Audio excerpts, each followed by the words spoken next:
Welcome to my room, and this is my son's cute little messy drawer. Let's see what happens to this by the end of the day. ಏನು ಮಾಡಿದೀಯ ನೀನು ಇಲ್ಲೆಲ್ಲ? ಹಾಂ ಹಾಂ ಹಾಕ್ಬಿಡು ಎಲ್ಲ ಬಟ್ಟೆ ಹಾಕ್ಬಿಟ್ಯಾ?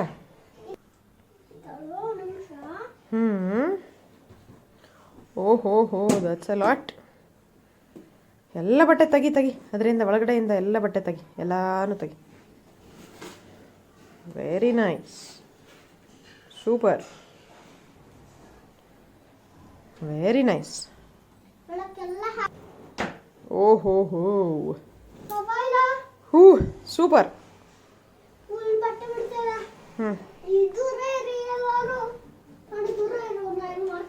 ಓ ಬಾಬಾ super. ನೀನು ಒಂದು ಬಟ್ಟೆನೂ ಬಿಡಬೇಡ ಆಯಿತಾ?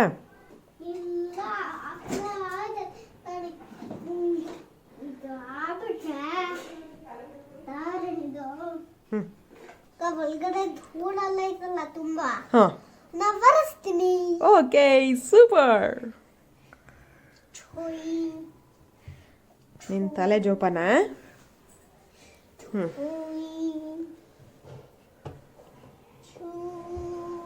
Very good.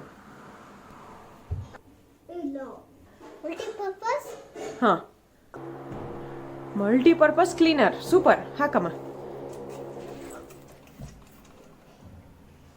ಸೂಪರ್. ಇಲ್ಲಿ ಕೆಳಗಡೆನೂ ಹಾಕುವ, ಆವಾಗ ಇಲ್ಲೆಲ್ಲ ಡಿಸ್ಇನ್ಫೆಕ್ಟೆಂಟ್ ಹಾಕಿದರೆ ಬಟ್ಟೆ ಎಲ್ಲ ಗಲೀಜಾಗಲ್ಲ. ಮೇಲ್ಗಡೆ ಕೊಟ್ಟು ನಿಂಗೆ ಕೈ ಸಾಲಲ್ಲ, ಸೊ ನಾನು ಹಾಕ್ತೀನಿ. ಇವಾಗ ಏನು ಮಾಡ್ತಿದ್ಯಾ? ಸೂಪರ್, ಇಡು, ಹಾಗೆ ಇಡು, ನೂಕು ಒಳಗಡೆಗೆ.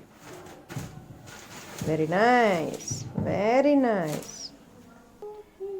ಈಗ ಎಲ್ಲ ಗೂಡಲ್ಲೂ ನಾವು ನ್ಯೂಸ್ ಪೇಪರ್ನ ಹಾಕಿದ್ದೀವಿ. Fully Bhargava is enjoying this activity. Now what we're doing is the first thing, separate all the shirts and pants and traditional wear and woolen wear. Segregation is job number 1. Very good. ನೀಟಾಗಿ spread ಮಾಡು, ಕರೆಕ್ಟಾಗಿ. Correct ಇಲ್ಲಿ ನೋಡು, ನಂತರ ಈ ಥರ ಹೀಗೆ ನೀಟಾಗಿ ಸ್ಪ್ರೆಡ್ ಮಾಡು. ಆಮೇಲೆ ಈ ಥರ ಒಂದೇ ಒಂದು ಮಡಿಕೆ ಹೀಗೆ ಮಾಡಿಸು ಅಷ್ಟೇ. ಸ್ಪ್ರೆಡ್. ಹಾಂ, ನೆಲದ ಮೇಲೆ ಹಾಕು. Very good. ಒಂದೇ ಫೋಲ್ಡು ನೀನು 2 ಮಾಡಿದೆಯಲ್ಲ. ಹಾಂ, ವೆರಿ ಗುಡ್. ಇದ್ರ ಮೇಲೆ ಇಟ್ಬಿಡು.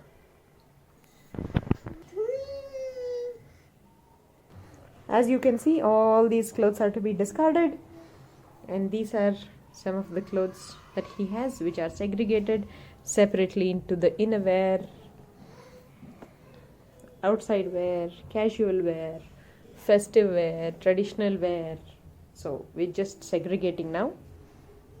ಏನದು? ಸೂಪರ್, ಜೀನ್ಸ್ ಚಡಿ ಮಾಡ್ಸಾಯ್ತಾ?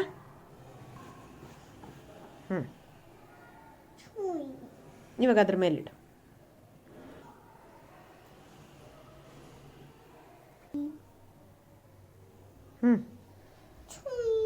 Very good, very nice. This is the new look.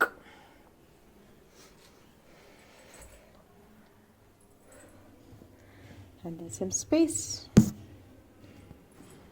and there's so much more space. Wow. Here it is. I am using a small separator so that his full and half sleeves do not get separated.